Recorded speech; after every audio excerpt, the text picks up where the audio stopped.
welcome back to another module. This is Module 7. Come study with me. I'm glad to see you back, and I hope this is helping.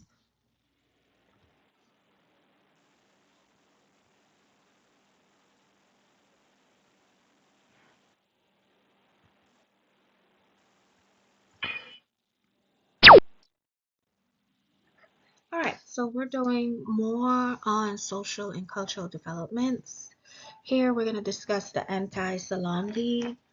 And this was formed in 1893. The idea here is women were becoming increasingly concerned about the increase of drunkenness during the Depression. Their husbands were going out and going to the parlors and taking what little money they had and buying alcohol and then coming home and abusing them. And the ones who were not doing that just were leaving them hungry and starving. So there was a big movement by women to put laws surrounding alcohol. Then we move on to the Cuban revolt against Spain in 1895. It threatened American business interests in Cuba. So essentially, yellow journalists and nationalistic statements from officials such as Assistant Secretary of the Navy Theodore Roosevelt encouraged popular support for direct American military intervention on behalf of Cuban independence. This was a time when Cuba's government, I mean, we can't talk about it today, but Cuba's government was really in shambles. And America just saw a financial gain, in my opinion. But anyway, they were looking to stop the government from completely falling apart and keeping it together. And because Spain at the time was looking like it was trying to take it over. So America said, hey, if you support me, I'll help you stand on your 2 feet. And the goal was to get Cuba to be independent. So then we move on to Japan, and their easy victory over China signaled the United States and other nations trading in Asia that China's weakness was might result in its colonization by industrial powers and closing the China market. Because of this concern, the United States announced the open door policy with China, which was designed to protect equal opportunity of trade and China's political independence. So America was doing a lot of uh, minding other people's business during this time. On March 27, President McKinley asked Spain to call an armistice, which is basically let's come to peace, and accept American mediation to end the war and end the use of concentration camps in Cuba. But of course, Spain didn't comply. You know, everybody got to test America. So on April 21, Congress declared war on Spain with the objective of establishing Cuban independence. Spain lost that war, and then they ended up agreeing to peace, which was done at a conference held in Paris. And at the end of that, they signed the Treaty of Paris, which succeeded the Philippines, Puerto Rico, and Guam to the United States. That's a question that I have seen in every material. What three territories did America gain? So I'm pretty sure that's something we need to know. It's Puerto Rico, Philippines, and Guam. Uh, on top of that, the United States annexed Hawaii on July 7th, 1898. And then they also claimed Wake Island, which was 2,000 miles west of Hawaii. Another thing you should know is that uh, the Platt Amendment of 1901 was guaranteed that it would become a guaranteed that Cuba would become a virtual protectorate of the United States, even though Cuba was independent. The United States was taking it under its wing. And in that treaty, it said Cuba could not make a treaty with another foreign state, which would impair its independence, or contract an excessive public debt. So the United States wasn't going to support Cuba if it had gained a substantial debt with, say, Russia, and Russia decided to move in on them. So they had to limit their debt. Another thing you should take away from this Platt Amendment is that Cuba was required to allow the United States to preserve order on the island and to lease a naval base for 99 years to the United States at Guantanamo Bay. Everybody should remember the famous Guantanamo Bay and why people were yelling for it closed. Okay, so that's the end of that. Go on to the next slide.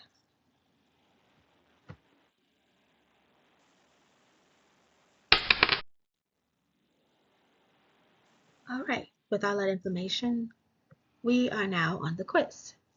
True or false? Cleveland's conservative economic stand was not in favor of the gold standard, brought to him the support of various business interests. This should immediately scream false. If you remember, Cleveland was in support of gold. He was in favor of gold. And because of this favor, the Democrats ended up winning control of both houses. Number 2, what did the Populist Party, who nominated James Weaver for president, call for?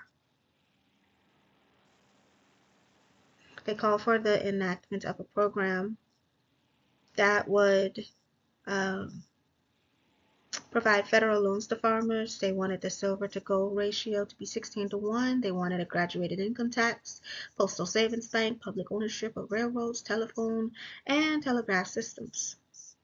Prohibit alien land ownership, immigration restriction, a ban on private armies used by corporations to break up strikes, 8-hour workday, single 6-year term for president, direct election of senators, the right of initiative and referendum, and the use of the secret ballot. They wanted a lot. I probably won't list all of this on the next slide with the answers, but they wanted a lot. All right, number 3. What did the Republican nominated William McKinley promise?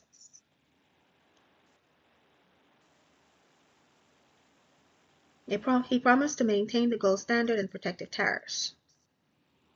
Number 4. Who delivered one of the most famous speeches in American history, and what did he declare that people must not be?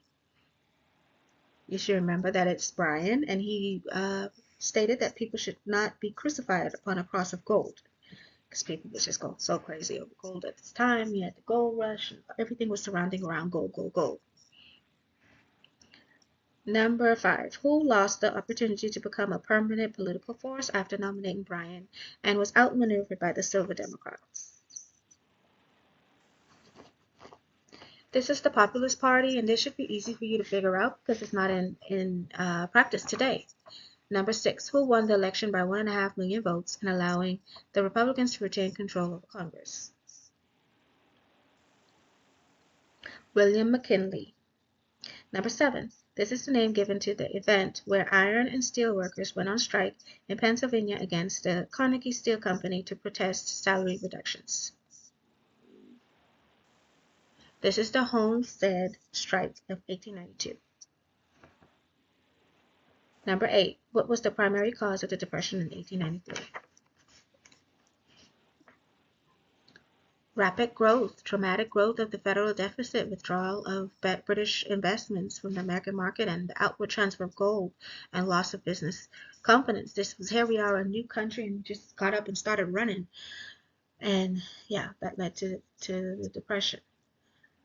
Number 9. How long did the Depression of 1893 last? You should remember 4 years. Number 10, this is the name given to the populist businessman Jacob Coxley, who led a march of hundreds of unemployed workers on Washington asking for a work relief program. You should remember the March of Unemployed in 1894. And number 11, this is the name given to Eugene Debs' American Railway Union struck the Pullman Palace Car Company in Chicago over wage cuts and job losses, which ended by force. And this is referred to as the Pullman strike. It's easy to remember because you see the Pullman Palace Car Company. How did you do? Go over your answers.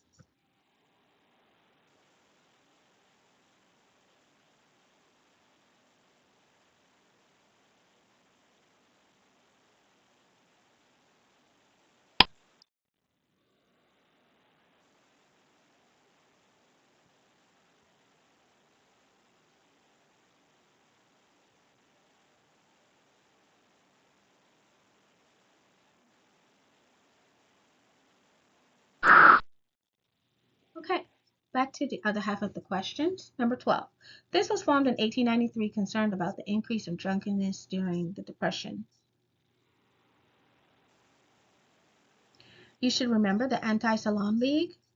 Women were growing concerned about their spouses spending what little money they had on alcohol, and they were also coming home, some of them coming home and being abusive. So they started having an outcry towards controlling alcohol. Number 13, what threatened American business interests in Cuba? The Cuban revolt against Spain in 1895 threatened American business interests.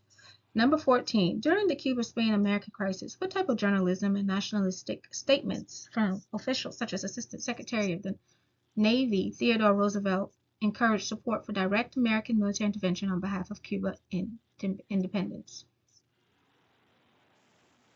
Yellow journalism. Yellow journalism. Number 15, what signaled the United States and other nations trading in Asia that China's weakness might result in its colonization by industrial powers, and thus in the closing of the China market? Japan's easy victory over China signaled this. Number 16, what did the concern regarding China's status lead the United States to do? Well, the United States decided to announce an open door policy with China designed to protect equal opportunity of trade and China's political independence. This was a period of time when the United States was afraid that European powers would go back to colonizing countries. Number 18, what request did President McKinley ask Spain on March 27? Well, McKinley was calling for peace, basically. He asked for armistice and accept American mediation to end the war and the use of concentration camps in Cuba. Number 19, what action did Congress take on April 21 against Spain in the name of Cuba, and what was the goal? Well, Spain didn't listen, didn't agree to armistice, so Congress declared war on Spain with the objective of establishing Cuban independence. It was marked under the Teller Amendment, and then the war started. Look back at your answers. How did you do?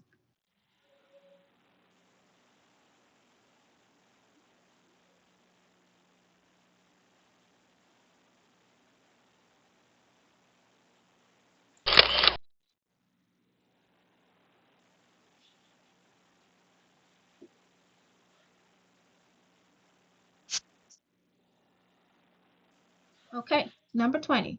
What did Spain agree to in October 1898, and what did it give the United States?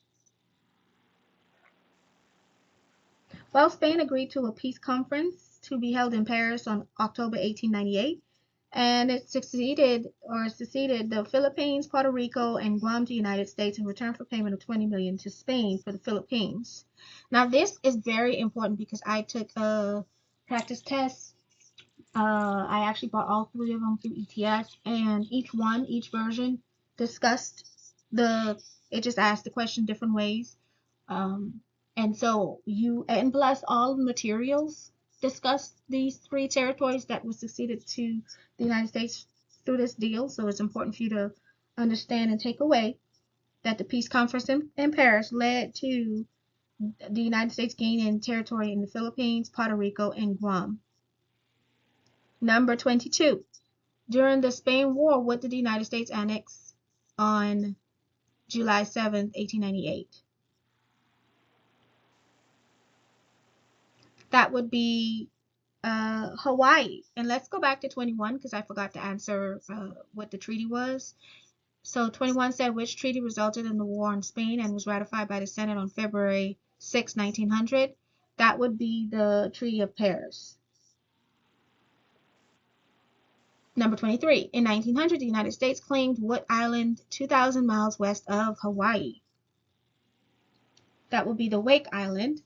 Number 24. This amendment of 1901 guaranteed that it would become a virtual protectorate of the United States.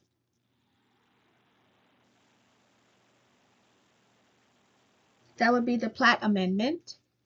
And number 25. This document forbade Cuba from making a treaty with a foreign state impairing its independence or contract an excessive public debt. That would also be the Platt Amendment.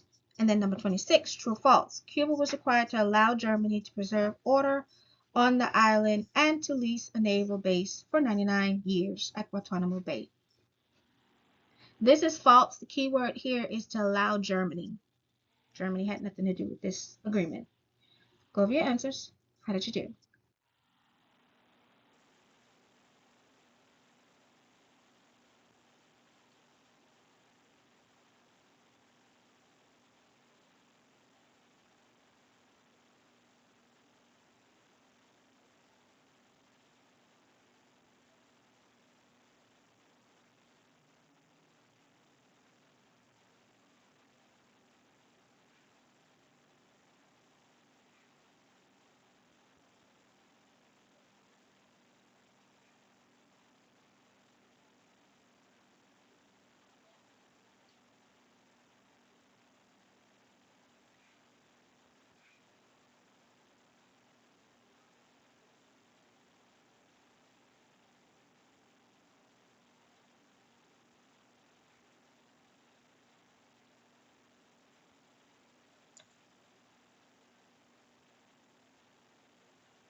All right, so we're moving on to more in politics. So next we have the unexpected death of Vice President Garrett Hobart, leading the Republican Party to choose the war hero and reform governor of New York, Theodore Roosevelt, as president, William McKinley's vice president running mate, and his victory against, or the victory against Spain. The GOP platform called for upholding the gold standard for full economic recovery, promoting economic expansion, empowering the Caribbean and Pacific, and building a canal in Central America. This was key because that's why Cuba was so important. Uh, the Democrats once again nominated William Jennings Bryan on a platform condemning imperialism and the gold standard. So Bryan was against it, but the Republicans were for it. McKinley easily won the re-election and the Republicans retained control in both houses. Now, while attending the Pan American Exposition, the president was shot by Leon Jesuits, an anarchist. The president died on September 14, and Theodore Roosevelt became the nation's 25th president at age 42, and he's the youngest to date. Now, President Roosevelt was all about a bipartisan coalition. His objective was to restrain corporate monopoly and promote economic competition at home and abroad. He strictly enforced the Sherman Antitrust Act, which, if you remember, this was designed to break up illegal monopolies and regulate large corporations for the public good. Another act you should pay close attention to is the Hepburn Act of 1906. Membership of the Interstate Commerce Commission was increased from 5 to 7. The ICC could set its own fair freight rates, had its regulatory power extended over pipelines, bridges, and express companies, and was empowered to require a uniform system of accounting by regulated transportation companies. Then we have the Pure Food and Drug Act. The Pure Food and Drug Act. Now, this is important because this prohibited the manufacture, sale, and transportation of adulterated or fraudulent labeled food and drugs in accordance with consumer demands.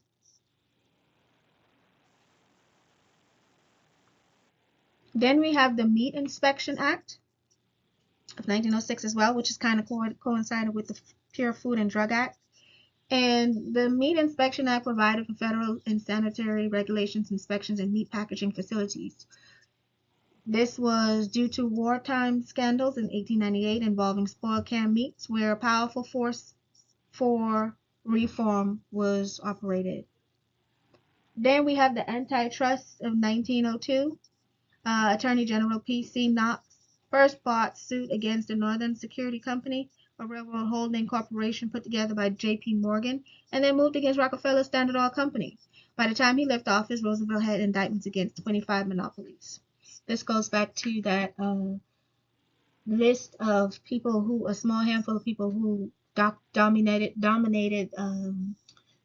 different corporations such as the oil, steel, and banking business. This also goes back to that documentary that I suggested you watch, The Men Who Built America. You get a further understanding of how come there were so many people against these major corporations. And finally, we have the Department of Commerce and Labor of 1903, where a new cabinet position was created to address the concerns of business and labor. Within the department, the Bureau of Corporations was empowered to investigate and report on illegal activities of corporations.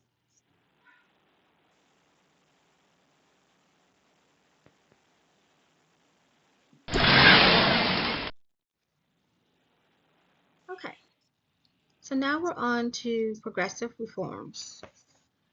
We're going to start with the coal strike of 1902. This had more to do with Roosevelt interceding with mediation to bring about negotiations between the United Mine Workers Union and the mine owners after a bitter strike over wages, safety conditions, and union recognition. This was the first time that the government intervened in a labor dispute without automatically siding with management.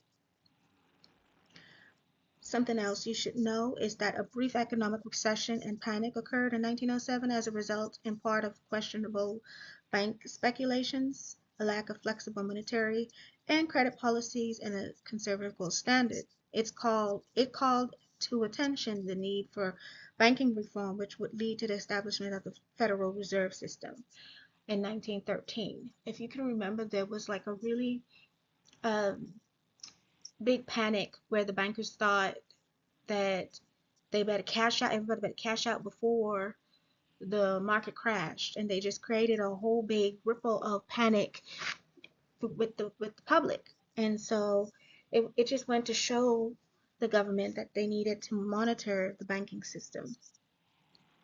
Next, we have the uh, progressive reforms. Uh,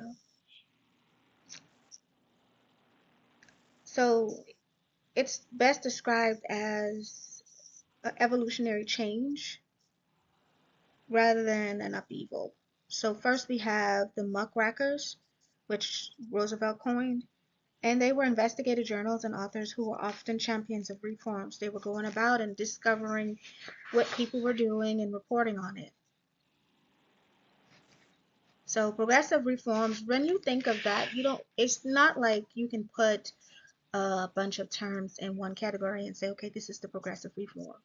It's more so just a bunch of changes that happen rather than pinpointing certain topics. So that's what you should, when you think of the progressive reform, you should think of like the time on the whole when everything was changing, when they discovered that meats needed to be regulated, commerce needed to be regulated, different things like that. The next big topic that you should pay close attention to is the Panama Canal.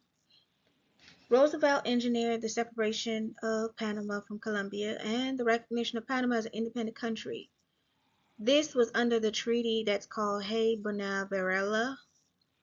And what it did was it granted the United States control of the canal zone in Panama for $10 million and an annual fee of $250,000, beginning 9 years after ratification of the treaties. This was a big deal. So then we have the Roosevelt corollary to the Monroe Doctrine. Now this was important because I paid for a practice exam and it was mentioned, and then all of my materials cross over this information, so you should know that the Roosevelt corollary to the Monroe Doctrine was like an extended version of the Monroe Doctrine. What it meant was that the United States reserved the right to intervene in the international affairs of Latin America to keep the European powers from using military force to collect debts in the Western Hemisphere. It also said that the United States had intervened in the affairs of Venezuela, Haiti, the Dominican Republic, Nicaragua, and Cuba. And it's crazy to me how this period was focused on the European powers colonizing other countries. But what did America do? Now, granted, they didn't colonize them, but they still took possession of them, benefit from them, and yeah, I can see slight difference, but I can see a lot of resemblance as well. All right, next we have the Taft-Katsura Memo. And this just basically was the United States and Japan pledging to maintain the open door principles in China. If you remember, we discussed the open door policy back when Japan had defeated China. Japan recognized American control over the Philippines and the United States. granted Japanese protectorate over Korea. The Gentleman Agreement with Japan. After numerous incidents of racial discrimination against Japanese in California, Japan agreed to restrict the immigration of unskilled Japanese workers to the United States. Yeah, if you can remember, there was a period of time when the United States were uh, getting reports of lots of attacks on the Japanese, and of course, Japan scrutinized America for not doing anything about it. But at the same time, the backlash to that was they were sending people over here that didn't know what they were doing. And yeah, of course, the Americans reacted. And so this was an agreement on both sides to limit how many unskilled workers would come. And then we have Theodore Roosevelt, who decided not to run for re-election. So he opened the way for William H. Taft. Who was calling for a continuation of antitrust enforcement, environmental conservation, and a lower tariff policy to promote international trade. The Democrats, on the other hand, was after William Jennings Bryan for the third time on an anti-monopoly and low-tariff platform. Taft easily won, and the Republicans retained control of both the houses of Congress. For the first time, the American Federation of Labor ended national politics officially with an endorsement of Bryan, and then this decision began a long alliance between organized labor and the Democratic Party in the 20th century, even though they didn't win.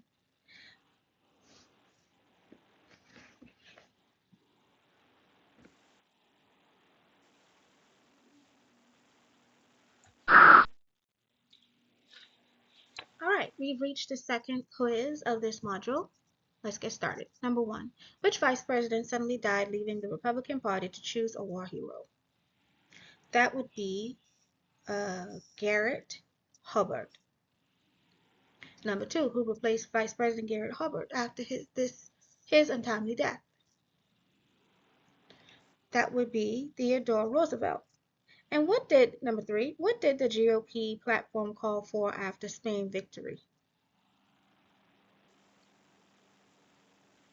Upholding the gold standard for full economic recovery, promoting economic expansion and the power in the Caribbean and the Pacific, and building a canal in Central America. Number 4, who did the Democrats nominate on a platform condemning imperialism and the gold standard?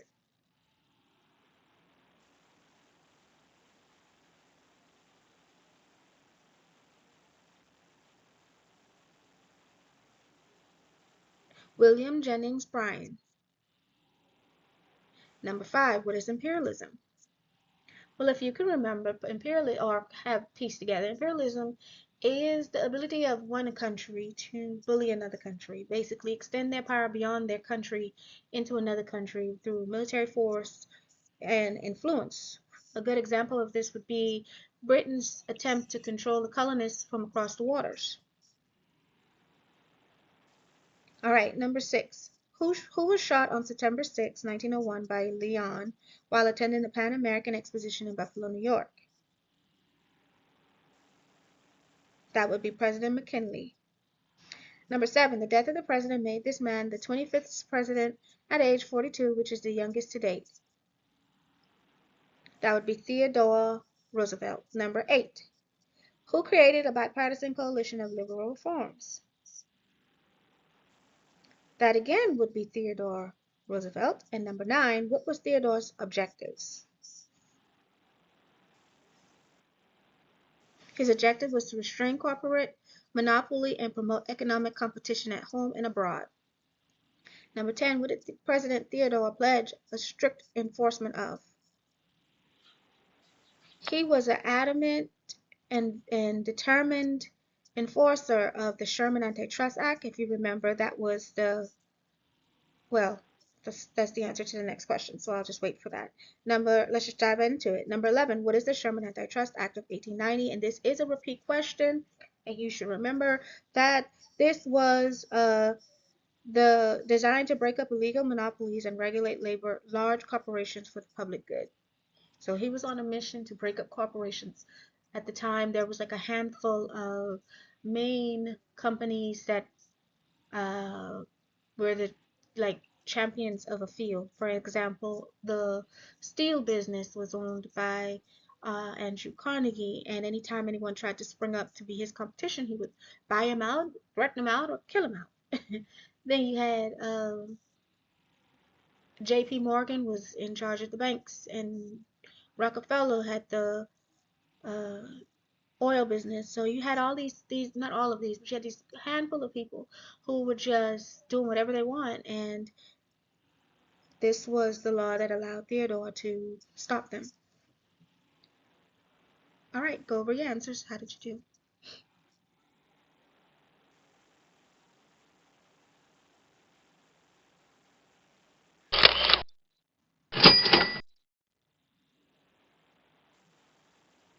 All right, this is the second half. Number 12. This increased the membership of the Interstate Commerce Commission from 5 to 7. That would be the Hepburn Act of 1906. Number 13. What powers were extended to the Interstate Commerce Commission of ICC? Well, they had several powers. They could set their own freight rates, regulatory power extended over pipelines, bridges, express companies, and was empowered to require a uniform system of accounting by regulated transportation companies.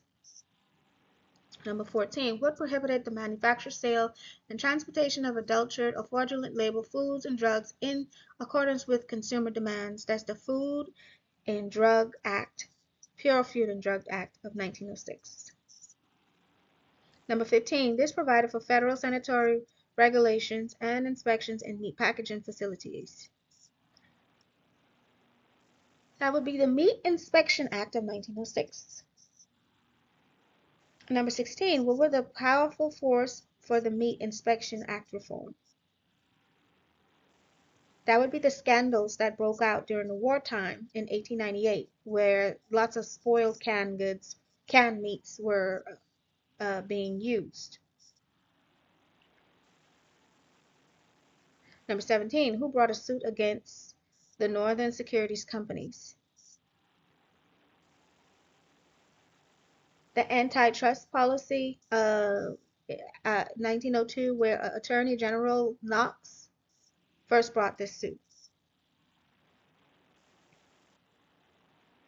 By the time who left, number 18, by the time who left office had indictments against 25 monopolies. This should be easily answered by Theodore Roosevelt because he was on a mission once he got into office to break up these monopolies. But number 19, the cabinet position was created to address this cabinet position was created to address the concerns of business and labor. That would be the Department of Commerce and Labor in 1903. All right, go over your answers. How did you do?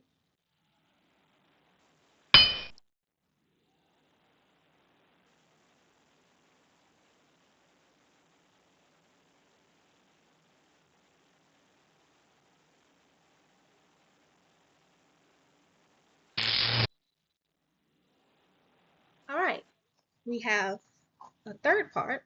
There was so much information to pack into this section that I ended up having uh, 4 parts of questions. So let's dive into it. Number 20. True or false? Within the department, the Bureau of Corporations were empowered to investigate and report on the illegal activities of corporations.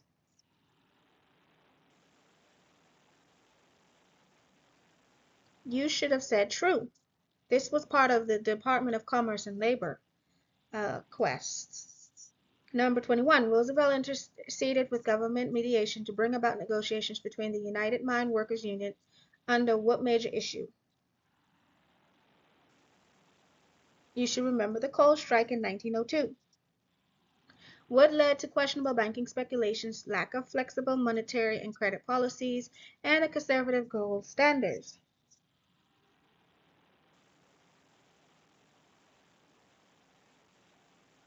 The economic recession and panic that occurred in 1907 as a result of uh, questionable banking speculations. Number 24. What led to the Federal Reserve System in 1913?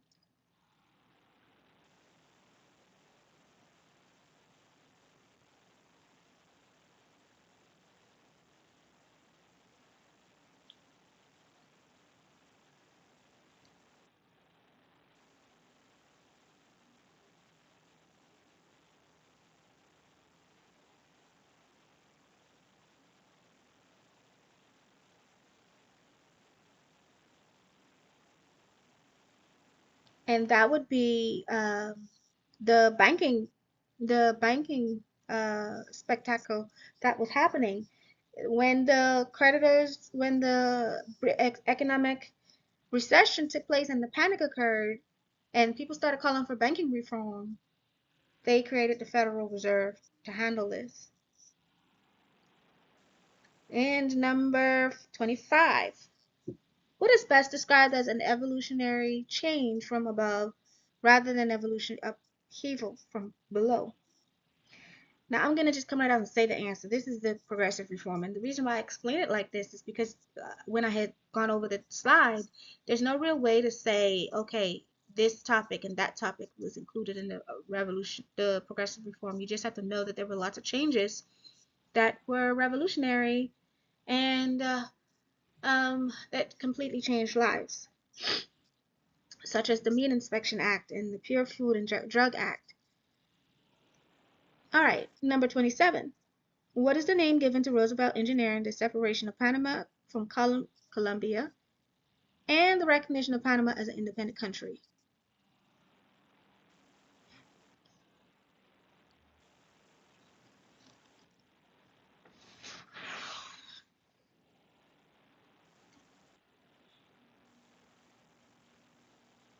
That should be the Panama Canal.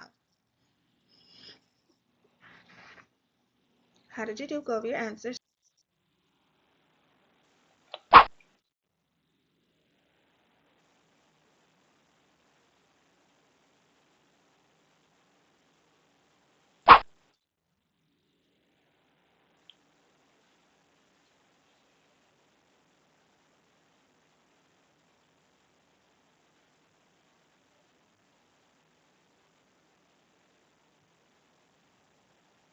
All right, the last part, number 28. This treaty of 1903 granted the United States control of the canal zone in Panama for 10 million and an annual fee of 250,000 beginning in 9 years after ratification of treaty by both parties. You should remember that it was called the Hay-Bonar-Varela Treaty. Number 29. Under this, the United States reserved the right to intervene in the international affairs of Latin American nations to keep European powers from using military force to collect debts in the Western Hemisphere. You should remember that this is the Roosevelt corollary to the Monroe Doctrine, where I expressed in detail that this should be paid close attention to because it was on the practice test and several material, and basically it just enforced the Monroe Doctrine, where they were to make sure that no other country was colonized. Number 30. By 1905, name some places that the United States had intervened in the country's affairs. This is when I listed Venezuela, Haiti, Dominican Republic, Nicaragua, and Cuba. Number 32. True or false? Japan did not recognize American control over the Philippines, and the U.S. granted a Japanese protectorate over Korea. This is false.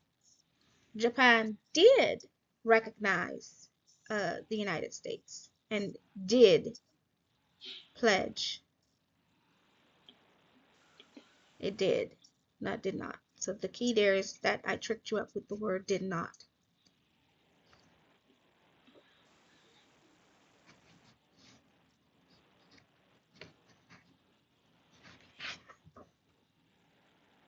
Okay. So number 33. After numerous incidents of racial discrimination against Japanese in California, this caused Japan to restrict the immigration of unskilled Japanese workers to the United States.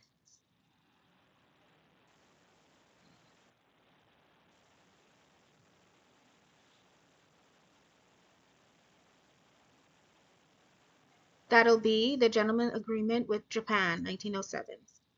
Deciding not to run for re-election, Theodore opened the way for who to run for Republican platform, and that would be William H. Taft. Here's a bonus question. What is it called when the United States and Japan pledged to maintain the open door principles in China? That would be the Taft-Katsura Memo. I just decided to throw that in there. It's not written on the board and it won't be on the next slide, but it was something I overlooked. All right, how did you do? Go over your answers.